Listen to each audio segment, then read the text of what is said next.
Hey, all you Arizona lovers. This is the Finding Arizona podcast. I'm your host, Jose. And I'm your producer, Brittany. And here at Finding Arizona podcast, we collect the local stories of all entrepreneurs and from around the valley. So join us at findingarizonapodcast.com, where you can hear every episode and see it as well at YouTube. Like, subscribe, and comment below who you want to see next on our show. And when you're ready to start your podcast, you found the right spot. Found House, your next podcast production company. Now, let's get back to the show.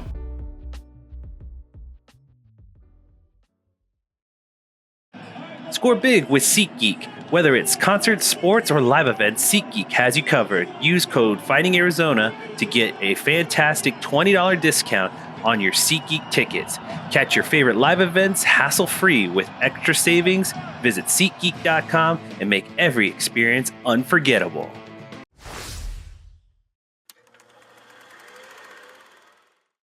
Welcome back, everybody, to the Finding Arizona podcast. I'm your host, Jose, and as always, we bring in fantastic guests every week. I'm very excited to share with you Savannah and her journey as a comedian, entertainer, influencer, now on IG. Like, I encourage you guys to go check out her IG page. But thank you, Savannah, for coming in. Oh, wait, let me change this up. Welcome to a very special episode of Sav Sesh.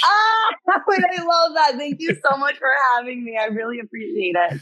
Absolutely. So we were talking a little bit off air, and I'm a big fan of just comedians and how they share in the world of entertainment and how they live their lives. I find this a very intriguing kind of premise of like making the ha-has, but also living your own kind of simplistic kind of ups and turby, like you're making a business out of this essentially. And how does that go into, and that'll be our conversation today. But before we get started, I love asking this question because it kind of goes back to finding your roots and finding who you are. Give us a little bit of your kind of beginning origin story into the world of comedy and comedians. One of the things I read about you was that one of your very first person who's been a big influence on your life was a karate teacher of sorts. And so I'd love to hear that story as well. Yeah. So I'm born and raised in Arizona, which Mesa, Arizona. Let's go. Let's go. Yeah. And when I was younger, my parents sent me to a private school. And one of the teachers there, who was a PE teacher, started a karate studio. And I was like 5 or 6 years old. And my mom was like, hey, do you want to do it? And I was like, yeah. And she thought that was a joke, but I just became obsessed with it and continued on and became a first degree black belt and stuck with it, taught it as I got older. But the one thing that I learned from that so early on is just the dedication and putting 110% into something. Yes. Like they said, if there's not a pile of sweat in front of you, like you're not working hard enough. Mm-hmm. And so that's kind of really stuck with me. Like you're not going to get anywhere if you don't put your all into it. Yep. So yeah, no, that's kind of like the way I live my life. And some people are like a dip a toe in the water when they start something. I'm like, let's jump in and get our hair wet. Like that sounds fun to me. All of it. Just give me all of it. Exactly. And it really does show again with like commitment to the craft and commitment to wanting to pursue something that isn't very easy. Making people laugh isn't an easy task, even though there's setting for it and there's a place and like all of this is set up for you. It's still a difficult, like act, like a physical act of doing of like that to one, get on stage, but two, to find the right material, the right kind of key sense of language and dialogue with the audience to try and really get something out of it and just really kind of understand what that group is like trying to get, all of them to smile and laugh. So give us a little bit more about like your origin story of like, what was comedy to you as a kid? So the thing, I was always the girl. I wouldn't say I was a class clown type, but I was always the one who just wanted to have fun, be silly, have a good time. And so I didn't actually really realize comedy was my dream until I was about 20, 21 years old. Okay. But then once I started it and I started posting and reaching out to people about it, they're like, this makes so much sense. I'm like, finally getting kicked out of class so much is paying off. But I didn't start comedy right away when it became my dream. I only started a little over a year ago. Yeah. At the start of 2024, I had just ended a company that I had started and was with for a couple years. And I had just been dumped by a boyfriend I had. And so like literally nothing was going well for me. And I'm like looking at my life like this is a disaster. And so I was like, what do I do? And I was like, why not just go after your dream? So at the beginning of 2024, I packed up all my stuff, drove out to LA, got a little studio apartment. And I was like, we're just going to put our head down and we're not going to look up for a whole year. Like we're just going to like grind, and just at the very end, we can look up and see what happens. And, comedy boot camp for a year definitely paid off. It was amazing. I got to do things that I could have never even put in my goal list, by just putting my head down and grinding and meeting the right people, not being afraid to hear the word no if I pitched myself and all that kind of stuff. Well, I think that's where also a lot of your teeth was cut with your actual first business. Is being able to hear no is kind of a really big, important like thing for a person, entrepreneur of any shape or size. You're getting the calluses of like rejection.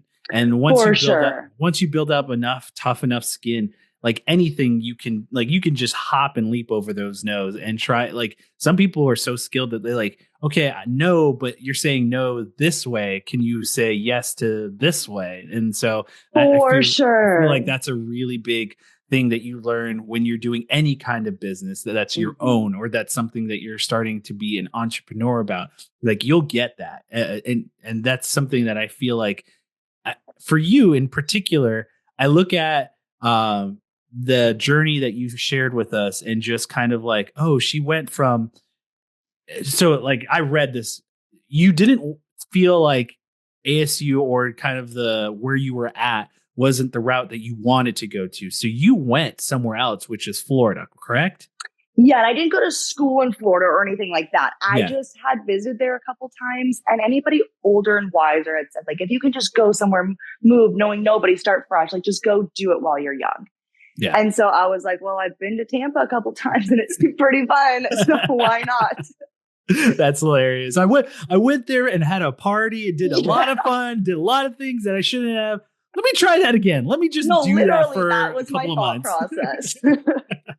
Well, I mean, again, it's like you still went there with the intention of having a business, and you still tried to like put yourself forward in that position of like, okay, I have something to do here. I have a task.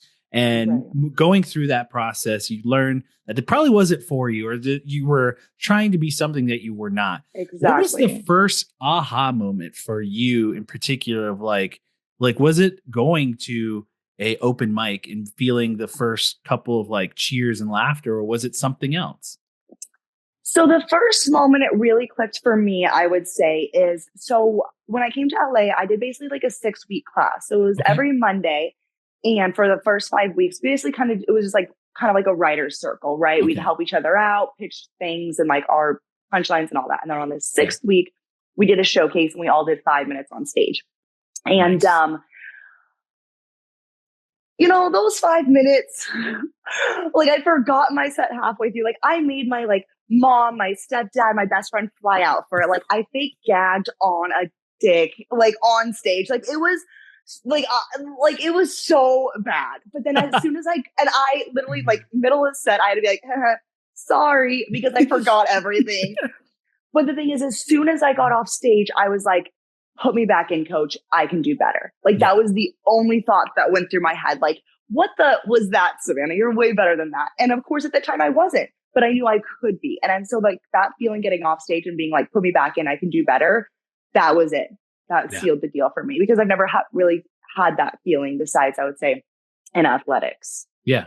And that's one thing that if you read like, you know, all the biographies of the different comedians and stuff like that, there's this sense of like urge to one, do better, but also the urge of like, oh man, the feeling of joy and laughter overwhelming them of like, this is that sense of purpose essentially. Right. And I feel like with a lot of people who have that, when they are successful at something or even unsuccessful, like I feel like with a lot of athletes, you brought up athletics, the thing that drives some of them is that motivation to want to do better, like you said, and motivation to do better than someone else. Like if you watch The Last Dance with Michael Jordan, he was fueled by just either some kind of someone did something to me and I have to get back at them. Like just this level of like, he was always trying to find ways to get better, to overcome some kind of obstacle. So I think for individuals who have a pursuit of a passion, there's a level of like purpose, but there's also a level of like, I got to get better at this. Yeah. I kind of refer to it as like the tiger in all of us. Like there's people who just have like that tiger inside them that's like, no, whatever happens, like I'm going to be the best. I'm going to figure out how to get there. And that's, I feel like the journey I'm on. I'm like just figuring out how to be the best. And it's a long journey, but we're figuring it out slowly. Yeah. So give us a little bit of just what the first early beginnings of like your show, like, you know, after the writing sessions, like where did you find yourself after that course load? Was there new friends and new places to want to try and, you know, get material out to? What was those first couple of like, okay, I'm done with this course. I kind of have a direction.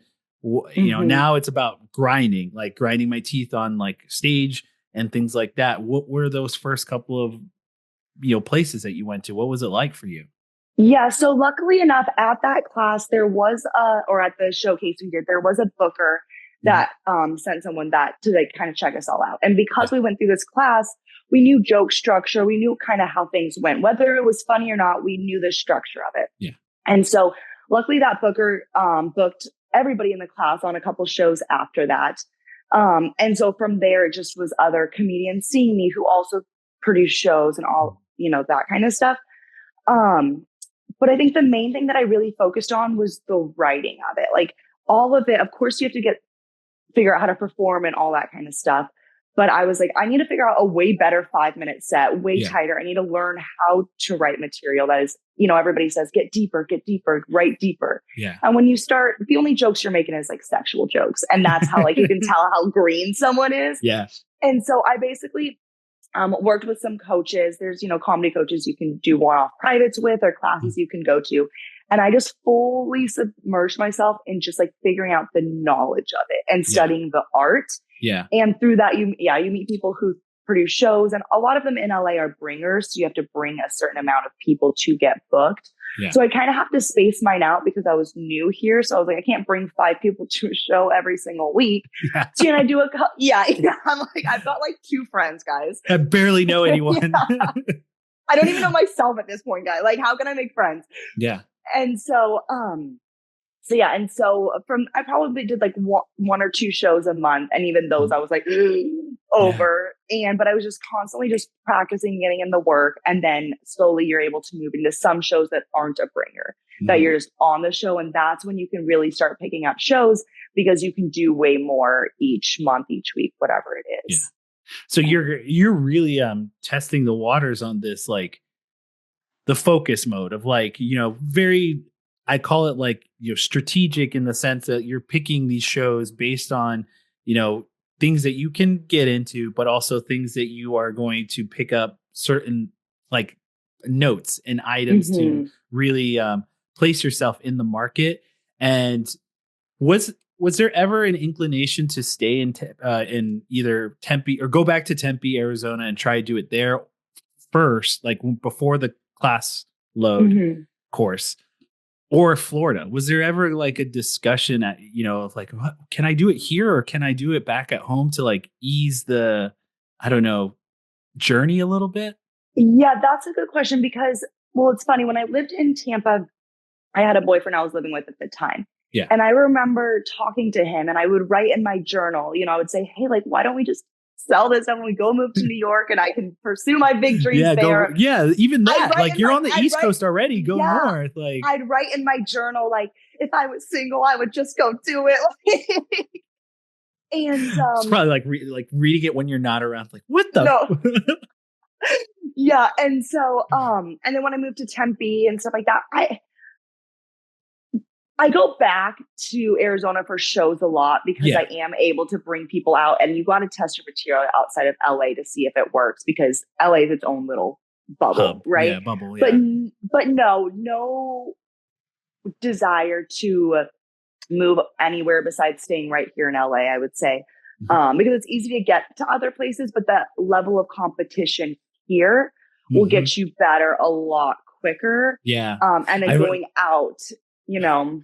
I get it, because it's like, you look at the market, and I went to ASU and went to school for design, and just, you know, being in design, you walk in the path of like other majors. And one of the other majors was communications, that came up a lot. And I'd meet these guys. Some of them went the route of like being editors, behind the scenes people. And some of them were like actors, musicians, things like that.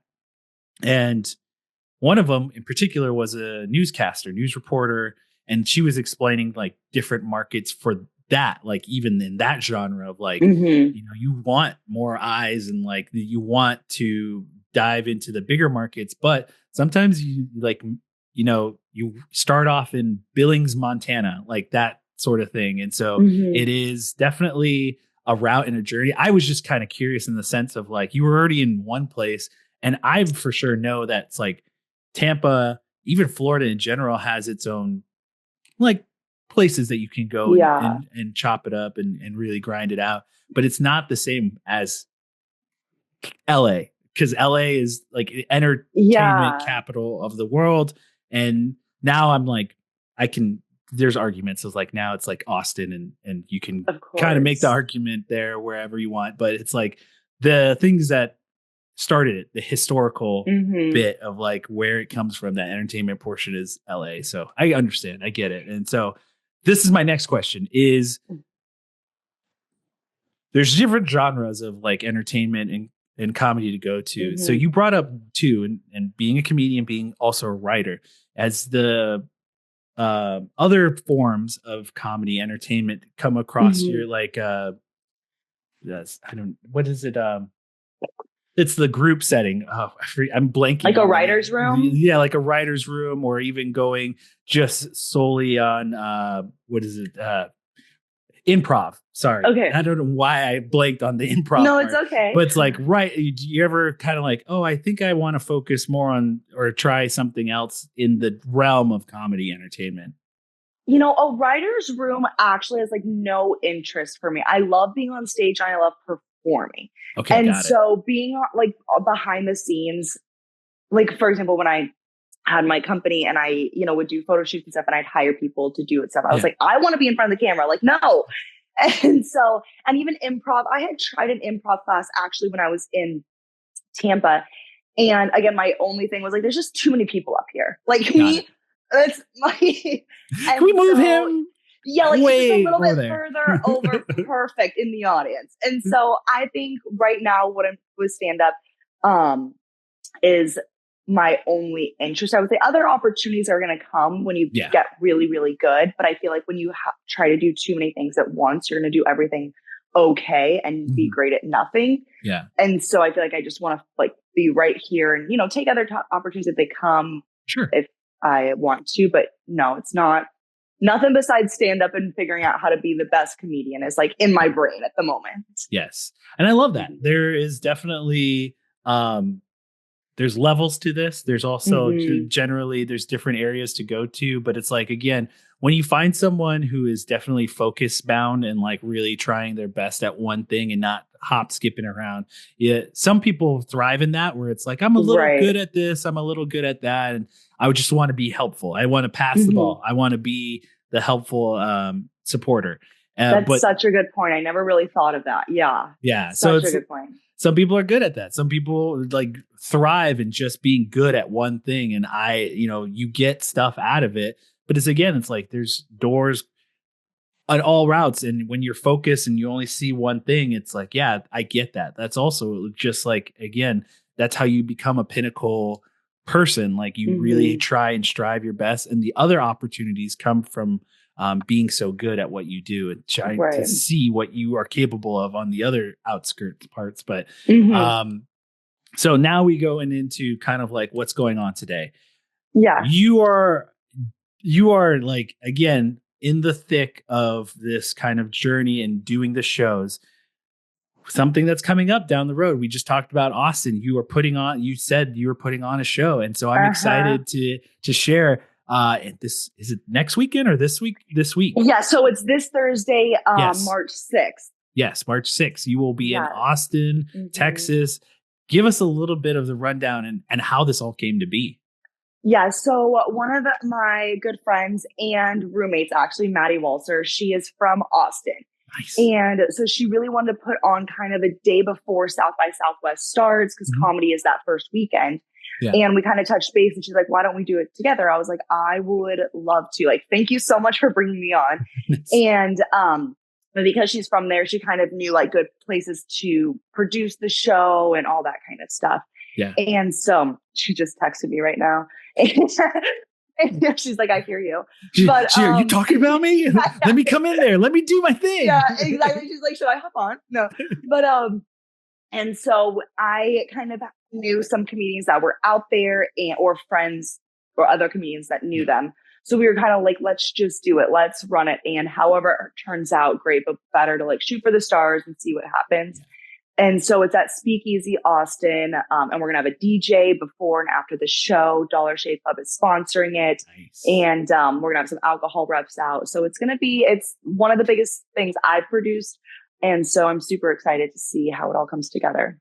You're not like, I know this comes from the producer part of my brain. It's like, my wife is my producer, and she is a very big part of why this is now a business entity. Like that, right. I don't have that part of my brain. I'm still learning, and I always say she's the yin to my yang. So whatever I feel she does better at. And so like one of the things that's like always on my mind as a producer, in the sense of like the chaoticness, it's like something could go wrong, and how do you stay afloat or stay above that with a joyful, like, I'm not mad at you, I can figure this out sort of deal. It's like, do you have that brain, and like, has that come across for you as far as like the anxiety of like being not only in charge, but like having to produce and the word behind that?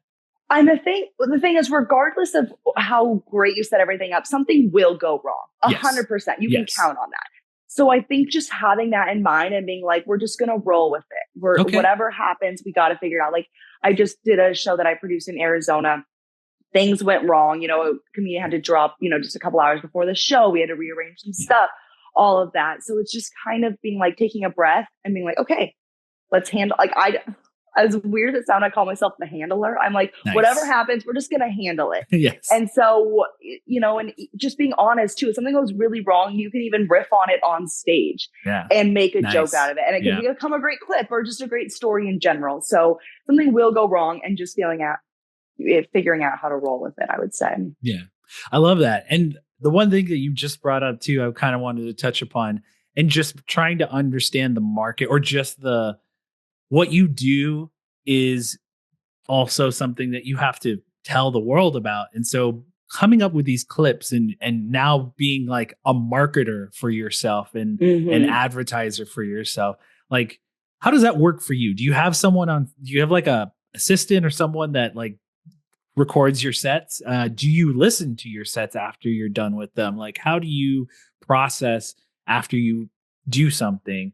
What's the end? Like, what's the process after that look like? Yeah. So I don't have an assistant, although right now I'm like realizing I do need to get something to help with clips and all that kind of stuff. But I don't record all of my sets myself. Some of them do, but a lot of places have just house recording that you can get. Yeah. Some places it's free. Other places charge a little bit, but I definitely say I wouldn't say right the day after the show, even, maybe a few days after the show, watch that set back. Yeah. You have to watch tape. You have to go through it. And it's so tough. Like, cause you're in your brain, like, your ego is on the line, like everything, but it's like, that's actually not logical. Like, nothing is on the line by making you watch it back. Yeah. And Nikki Glaser actually said herself in an interview, she's like, I feel like I could have blown up a lot quicker if I would have just listened to my recordings, watched my tape back more. Yeah. And so hearing her say that, I was like, okay, wait, then I'll do that. I'll listen to everything back. And so sometimes I even go through it with a coach. which if you want to take a bullet to the head, do that. Yeah. Have more cooks in the literally. And they're like, so this is where that went wrong. Yeah, you did that and all that kind of stuff, but it gets you better faster. If you just do the shitty shit, it'll get you better just a little bit quicker. Yeah. And so that's kind of my process, is having other people watch it too and kind of giving me remarks on where it went wrong. You learn a lot more from the bad feedback than the good. Yeah, but I mean, in all honesty too, it gives perspective of like something that you don't know what you don't know. That's what I hear a lot from entrepreneurs. Mm-hmm. And so that's something that really helps you out by showing you the different perspective or the flip side of things. And I think that it's very important. It's like, go back to athletics. You know that on Sunday they play the game, or Monday they play the game. The next day, the QB is going after the tape and watching the plays that were bad so that they can get better, but also that we're very good. Like, what did I do perfectly in this realm of like this one play that helps me know that it's like, okay, well, that's my bread and butter right there. Like I can do that all day long. So it's like some people really do well when it comes to that kind of subsequent thing that you do afterwards, like trying to find film and do that. But it's like, again, I go back, I'm like, you have to like, I'm notorious for this. I don't like the sound of my own voice. Like when I'm editing, I edit a lot of this stuff, and I don't like the sound of my own voice. Sometimes I don't even like what I say. I'm like, why did I say that? I sound ridiculous. I sound idiotic. Like I'm my harshest critic when it comes to this podcast. But at the same time, I have to. Like, no one else is going to do it for me. On top of that, it's like I need to, like you said, get better. If I want to be the best at something, I have to listen and kind of take notes, really understand, is this what I want to sound like? Or is this what I want people to reference when they listen to my stuff? So it's kind of a double-edged sword, but for sure, I smile through it. Maybe a tear comes down, but I'm smiling. Just it's one single tear. Like the house on fire. I'm fine. Everything's fine. Oh yeah, that meme. It's like everything's all right. So again, it's like I really do find this kind of stuff so intriguing, and I have this is me pulling out a name from the hat, and it's like I have a friend who I used to work with. She did what you did, was like she traveled the world. She was in San Fran. That's what pushed her to go into improv and in comedy, and now she tours in San Fran and here Arizona. So it's like, it was really intriguing just to see her. I was like, I met this person. I know like her humor, and I know that she was so good at like making people laugh. It's like, this is a perfect fit for her. I hope she does well. And I was like, I messaged her one day. I was like, you fit so well in this, and I hope you do so well. And I cannot wait to see your name in big lights. And I know you're going to do it. I just wanted to be encouraging, because I know it's a journey, but it's like, it's definitely when you know someone personally and what it takes to do this type of stuff, you want to just encourage them. So, and those little messages mean so much. So you just doing that for her and sending them out, like, gives everybody just like that little like push, like if they're feeling down or anything, because there's obviously, as you know, it's this.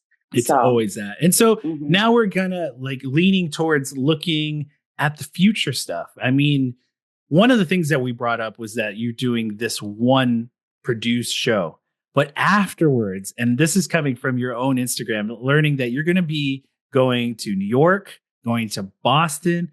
What is the nerves like? I mean, you're on an onslaught tour of like, this is legitimate. Like you're going places that are meccas for comedy. And how do you feel right now? Because the first one, it's like, oh yeah, I'm going on a tour, but I'm producing this one first show. Like, how are you feeling? So I feel good. So New York, I'm only doing a couple shows, so that's not going to, I've done it in New York before, so I don't have a ton of nerves there, mainly just to have fun. Right now I've got my like set super, super down. It's like in my body. So I just get to kind of be silly and have fun on stage. Good. Which is a cool place to be in. And then Boston, I'm actually not doing comedy there. I'm just going for a concert. Oh, okay. Which is why I added on New York. So I'm like, I have to be over there anyways. And so I'm going to do those two shows. And then I fly to Arizona to do a show.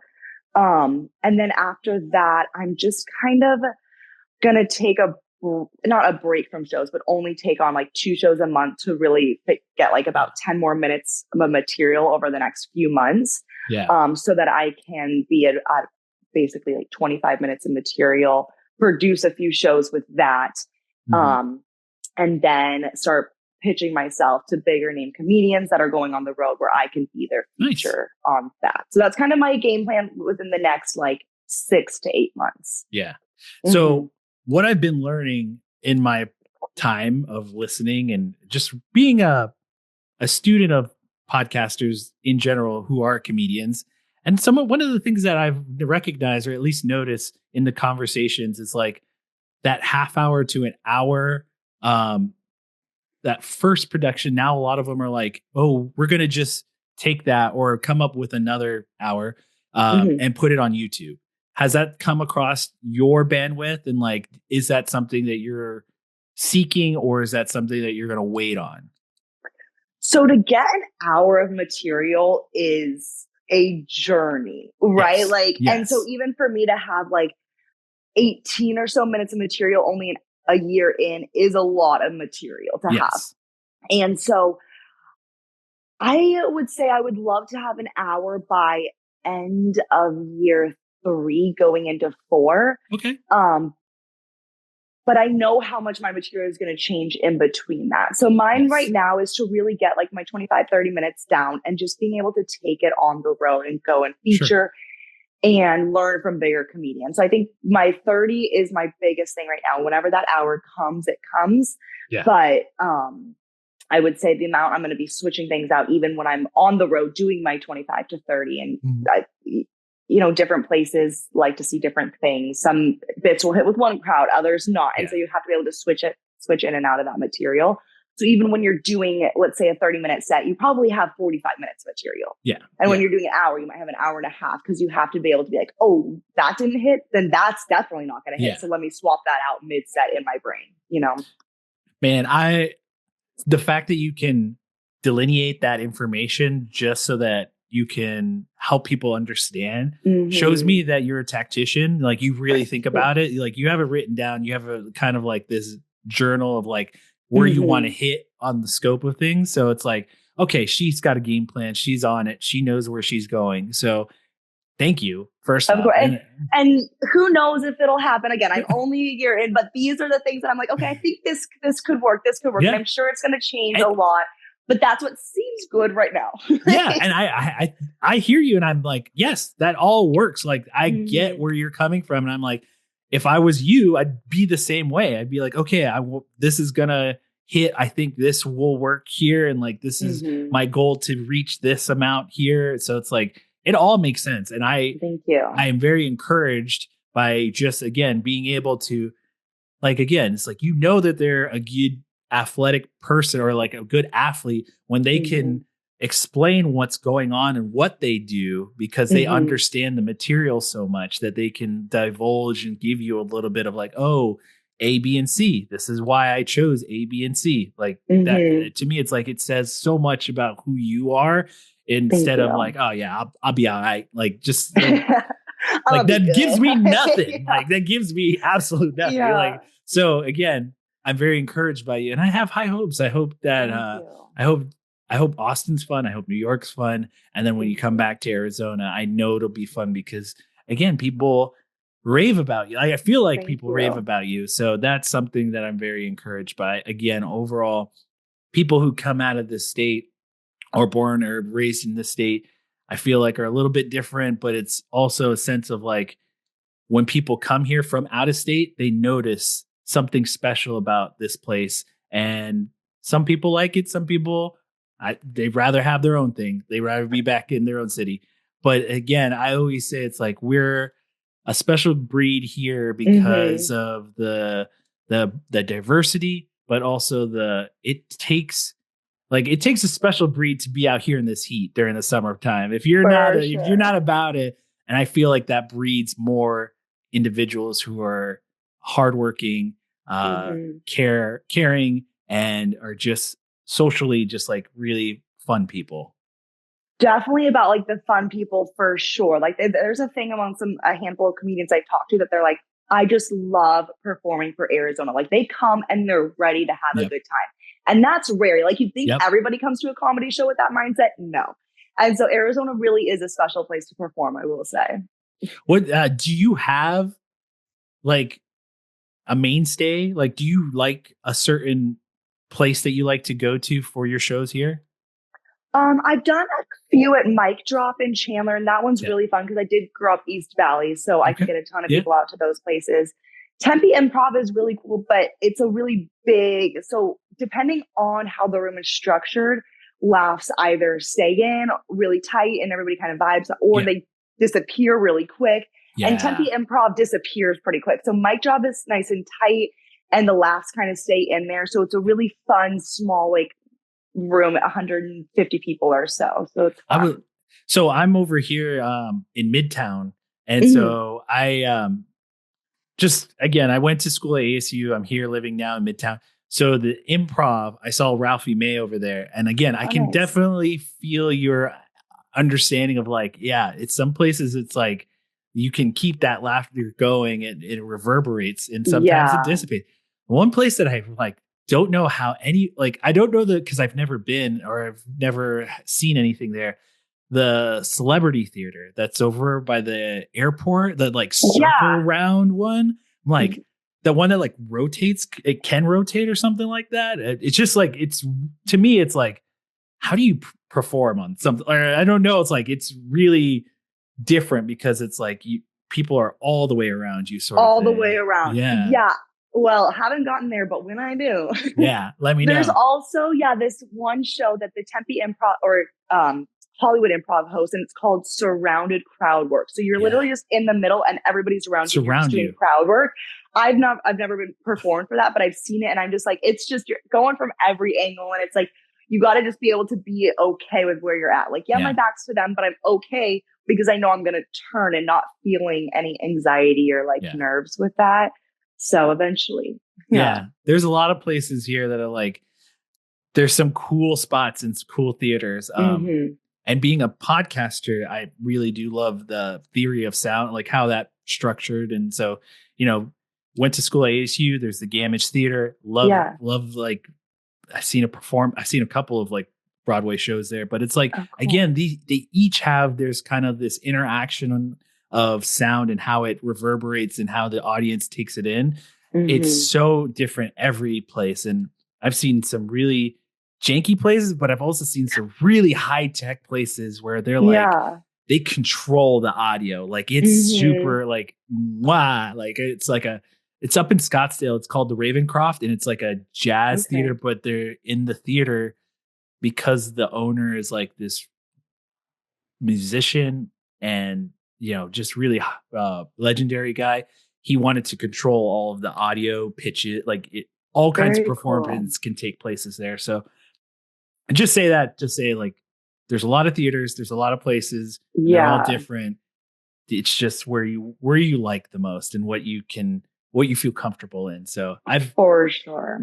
I need to go see more comedy shows. I don't get out that much, but I have seen a couple and I really do like them.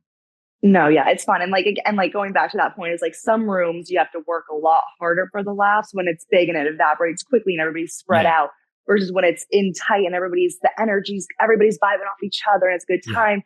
It's almost like you're just all kicking it in the backyard, hanging out. And I like those rooms a lot more. Yeah. Well, I think you're gonna do just fine in the New York scene because there's not unless you're playing Madison Square Garden. It's like it's all tight and packed. Yeah.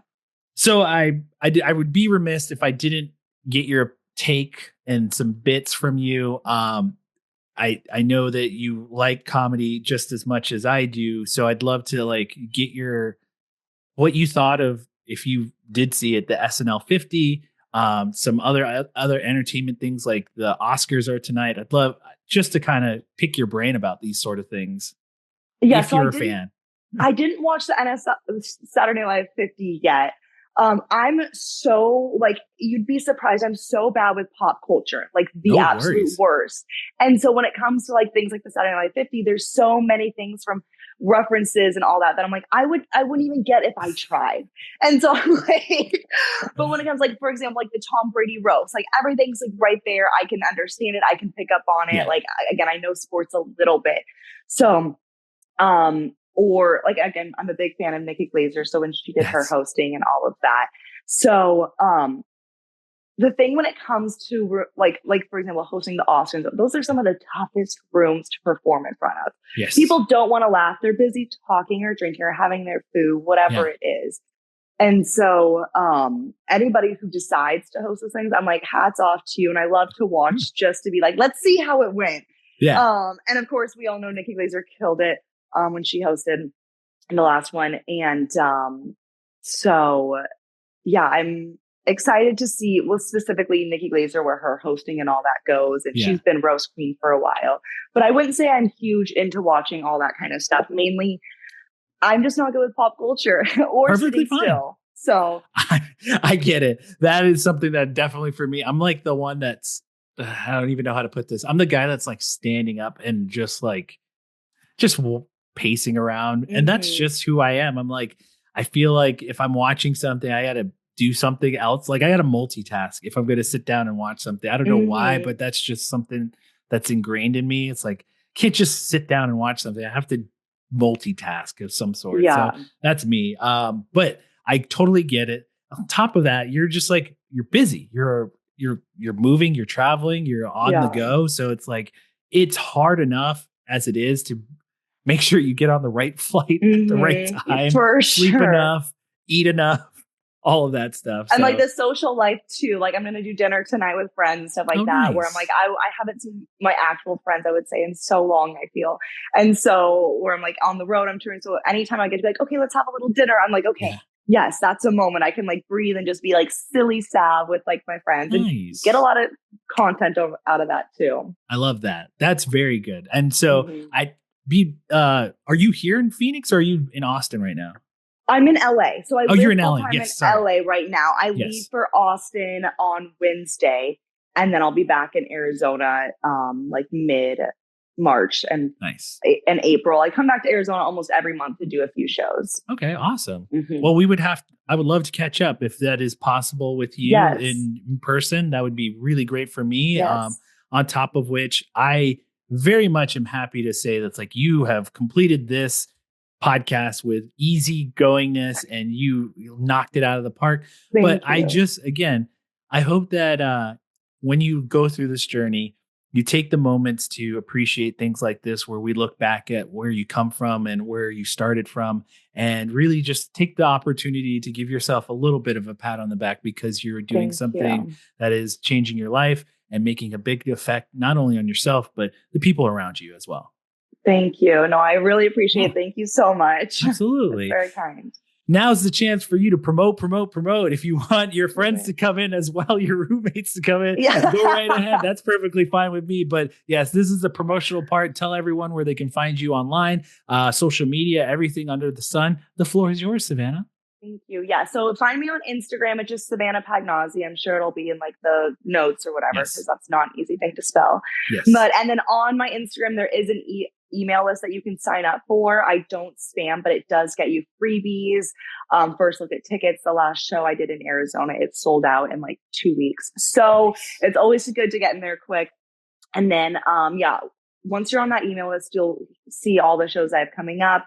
So I would just tap into that. And that's the easiest way to stay connected with me. I'm going to be there, April 24th, I think it is. That's going to be an awesome show at Mic Drop. So come out for that. But yeah, email list and then Instagram are the two best places to reach me. Nice. Wonderful. Well, that being said, we do have an outro for our podcast. You can hear every episode of our podcast at findingarizonapodcast.com. Social media wise, we're Finding Arizona Podcast under everything. And last but not least, we end every conversation with this podcast with a kisses, hugs, and belly rubs to our four-legged friends. And we will see you next time.